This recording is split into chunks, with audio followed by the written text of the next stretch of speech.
Weren't the Olympics supposed to be the ones with those types of issues? Yes, yeah. Smooth sailing so far in Rio, and also for Team USA in men's basketball.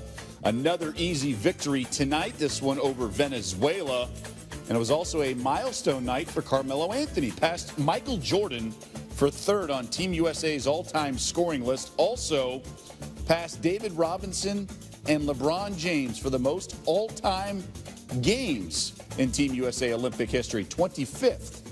So here are the standings. No surprise, U.S. sits atop Group A. Australia also undefeated. Those two teams meet on Wednesday. As for the rest of the group, France and China meet tonight in a key game as the top 4 teams in each group advance to the knockout round. U.S. 18-0 in Olympic play under Coach K.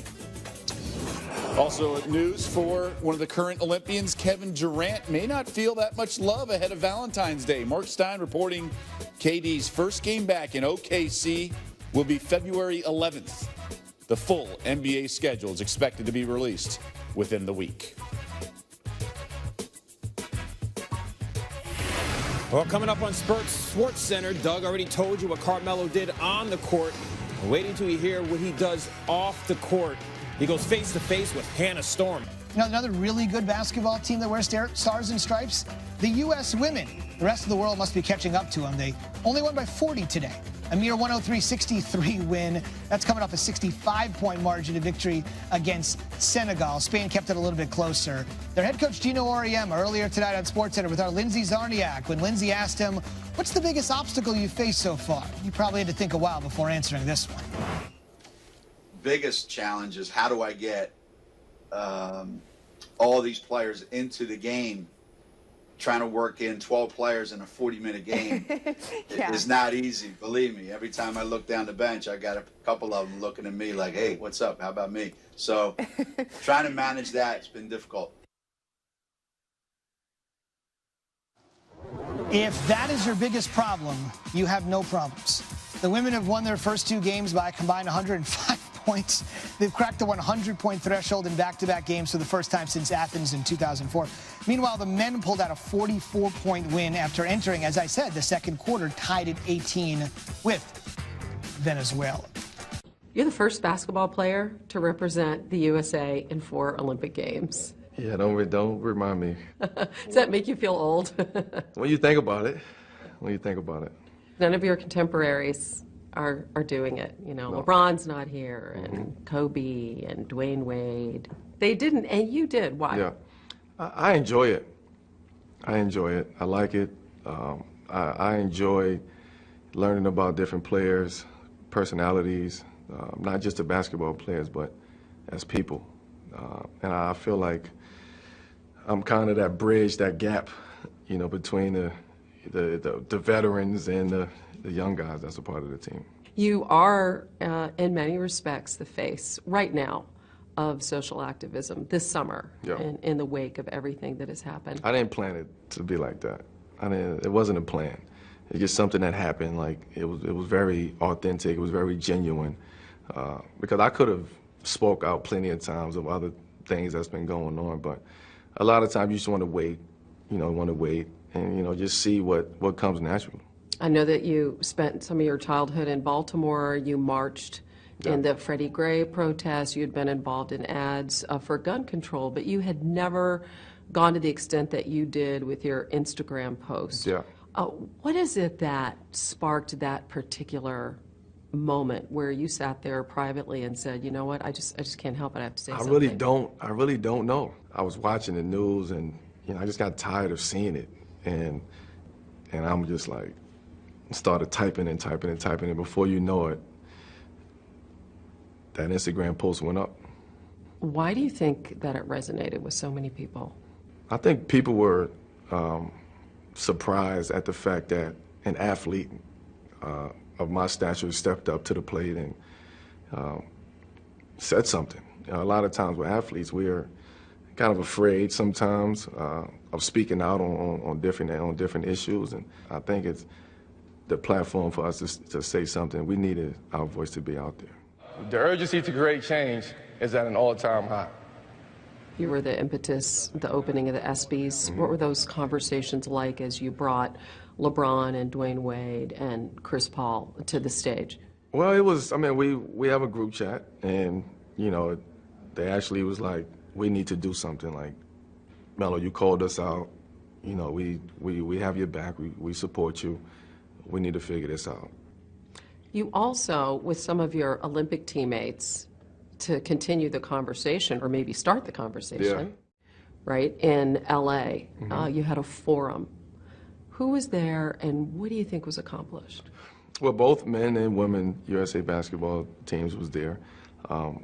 We had police chiefs, you know, from that area in LA. We had kids, you know, from the Boys and Girls Club that's down there. We had, you know, South Central LA. South Central LA. We had community leaders. We had activists. We had just all type of people there. And for me, it was more not. It wasn't about a quote unquote town hall. It was more about a conversation with the youth and putting those to the youth and, you know, the police officers and letting them hear each other out. You know, and a lot of times that's where the disconnect comes in at, because the police don't hear what the youth is talking about. The youth don't want to hear what the police is talking about because it's a distrust and it's a disconnect.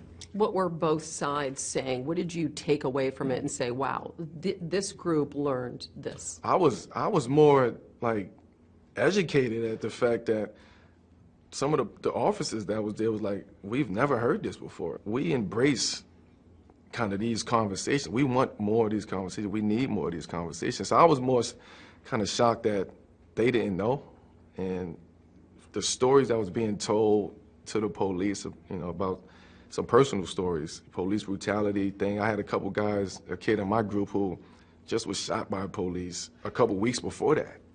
And for him to step up and actually look in the face of a police officer and say, I don't trust you. Like that right there was like, oh. Powerful. Yeah, it was like, wow. You know, but we got past that, and it was a great conversation between those two people. And for me, that was like, okay, I did my job. You know, I did my job, but I needed that. I wanted that. I wanted the kid to look the police in the eyes and say, we don't trust you. I don't trust you, and why I don't trust you. What did you share from your personal experience with those kids? Well, I mean, I grew up in that. I've seen police brutality before, and I've experienced police brutality, not at that high level, but I've experienced it before. And for me, it was just easy for me to tell that story because that's what's going on right now. What do you think needs to happen going forward to really affect true change? Because your point is the system's broken, and that's what we've got to fix. Yeah, my opinion is we have to put more emphasis on the school systems, you know, education, in-home education, different programs, educational programs, whether it's more rec centers, whether it's more Boys and Girls Clubs, whether it's, we need more initiatives, you know, for kids to take advantage of. And we need to be educated. We need to educate our youth, because right now it's a major disconnect. And another point that I was making in that conversation was the police. I mean, it's you have to abide by the law. You're not the law. I mean, at the end of the day, and they was very receptive, you know, to knowing that. How committed are you to continuing this? I'm committed. And we got to get our youth back, you know, out the streets. We got to get the community feeling back, and we need police to do that.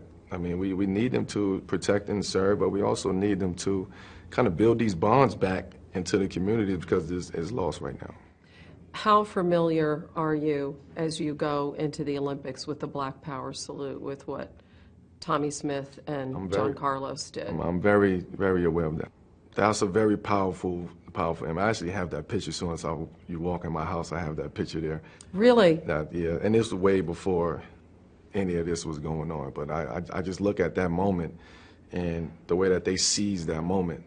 And it's a backstory to the guy from Australia that's in that picture too, that was going through something in Australia. He supported them. He supported them, and a lot of people don't know that story. And he suffered consequences. And he suffered consequences back in Australia. So that's another story that I think needs to be told, because while we were going through something in our own country, he was going through something in his country. So it wasn't just about us, it was about the whole world. That was in 1968. Think about that. Yeah. And here we are, 2016, and still going through the same thing. As you go to the Olympics and the platform becomes bigger and bigger, have you thought about using the Olympic platform? I've honestly thought about it. I just don't have the answers to what should be done. And then I'll sit back and I'll also say, okay, this is the biggest platform. The whole world is watching. What better way than to make a statement than it is to go out there and win a gold medal and become united? That's bigger than any other protest that we can possibly do on that stage.